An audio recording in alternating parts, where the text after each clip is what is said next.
नमस्कार मेरे प्यारे साथियों, आज लेकर आया हूँ मैं भटकन घाट की कहानी जो बिल्कुल भी साधारण नहीं है। तो चलिए फिर इसे शुरू करते हैं।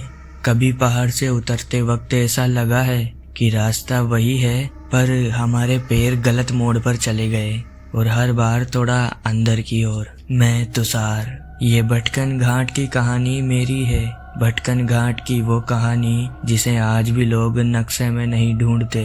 भटकन घाट कोई मशहूर जगह नहीं है, ना वहाँ कोई मंदिर है, ना कोई ढाबा और ना ही कोई बोर्ड। असल में वहाँ बोर्ड लगाने की जरूरत ही नहीं पड़ती। जो वहाँ पहुँचता है वो वापस आकर रास्ता नहीं पूछता।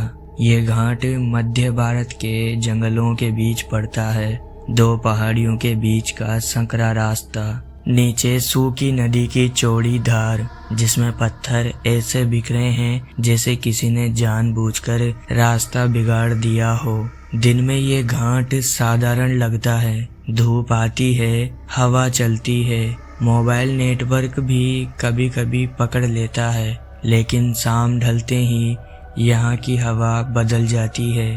मैं वहाँ पहली बार एक ड्राइवर की वजह से रुका था। उसका नाम रघुवीर था। लोकल जीप चलाता था, शांत आदमी, कम बोलने वाला।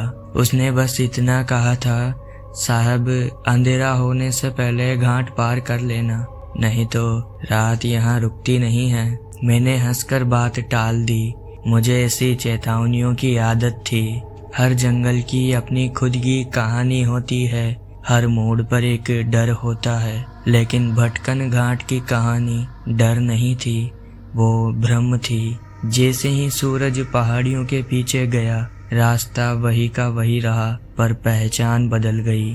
पेड़ों की कतार अब सीधी नहीं लग रही थी, ढलान थोड़ी ज्यादा गहरी महसूस हो रही थी और पत्थरों पे चलते वक्त हर कदम ऐसा लग रहा था जैसे पहले भी रखा जा चुका हो। रघुवीर ने गाड़ी रोक दी। यहीं से पैदल चलेंगे, उसने कहा। गाड़ी क्यों? मैंने पूछा। उसने सामने इशारा किया।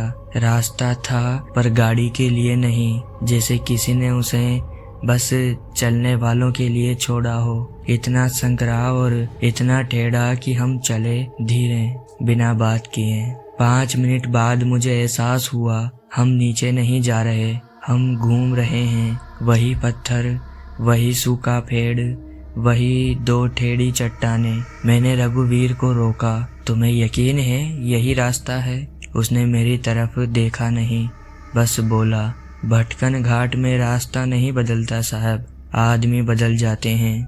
अब ये डायलॉग तुम्हें फिल्मी लग सकता है, लेकिन उस वक्त उसकी आवाज कांप नहीं रही थी, थकी हुई थी, जैसे कोई रोज यही बात कहता हो। तभी मुझे पीछे से किसी के चलने की आवाज आई, पत्थरों पर नंगे पांव। मैंने मुड़कर देखा, कोई नहीं था, लेकिन आवाज रुकी नहीं। वो हमारे साथ साथ चलती रही। थोड़ी दूर हमारी चाल से मेल खाती हुई रघुवीर ने फुसफुसाकर कहा, पीछे मत देखना। और यहीं से मेरी सबसे बड़ी गलती शुरू हो चुकी थी, क्योंकि भटकन घाट में जो पीछे देख ले वो आगे कभी पूरा नहीं देख पाता। अगर तुम सोच रहे हो कि ये अब अचानक भूत आ जाएगा, तो नहीं, अभी नहीं। भटकन घाट डराता नहीं, वो घुमाता है। हम चलते रहे, पीछे से वो आवाज हमारे कदमों के साथ मिलती हुई चलती रही, ना हमसे थोड़ा तेज और ना धीरे, बस बराबर। मैंने गिनना शुरू किया, अपने कदम, 1, 2, 3।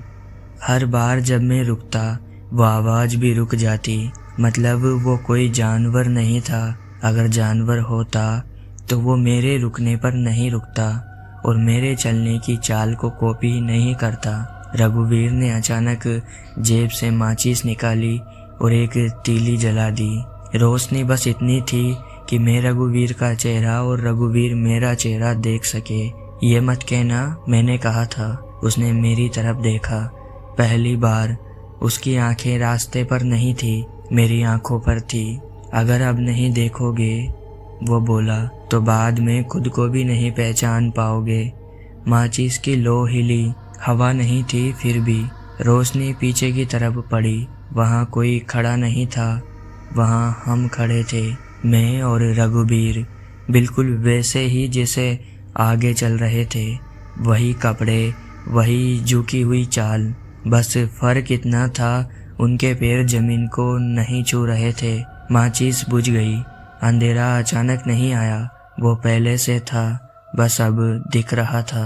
मेरे गले से आवाज नहीं निकली, डर की वजह से नहीं, बल्कि इसलिए क्योंकि मेरे दिमाग ने मानने से इनकार कर दिया। रघुवीर ने धीरे से कहा, अब समझे क्यों पीछे देखने से मना किया था? मैंने पूछा, वो हम क्या हैं? उसने जवाब नहीं दिया, चलने लगा। इस बार आवाज आगे से आ रही थी। अब मैं उसके पीछे नहीं था, मैं बीच में था। पीछे में, आगे में, और दोनों एक ही चाल में। मुझे एहसास हुआ भटकन घाट किसी को मारता नहीं है, ना उठाता है, ना खींचता है। वो बस एक काम करता है।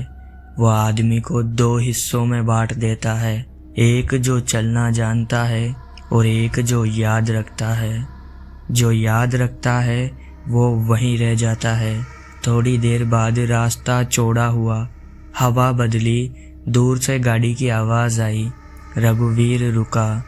अब तुम जा सकते हो, उसने कहा। और तुम? मैंने पूछा। उसने मुस्कुराया नहीं, बस सिर हिलाया। मैं तो हर बार यहीं रह जाता हूँ, वो बोला। कोई और निकल जाता है।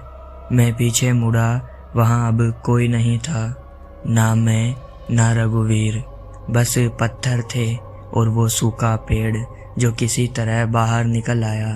लोग मिले, सड़क मिली, सब सामान्य था, लेकिन एक बात आज भी नहीं बदलती। जब भी मैं कोई रास्ता भूल जाता हूँ तो घबराता नहीं, क्योंकि मुझे पता है रास्ता भूलना समस्या नहीं है। समस्या ये है कि कहीं रास्ता तुम्हें याद न रख ले। और अगर कभी तुम पहाड़ से उतरते हुए बार बार एक ही मोड़ पर पहुँच जाओ तो पीछे मत देखना, क्योंकि भटकन घाट में जो पीछे रह जाता है वो मरता नहीं, वो चलता रहता है। तो दोस्तों, आज की कहानी यहीं पर समाप्त होती है।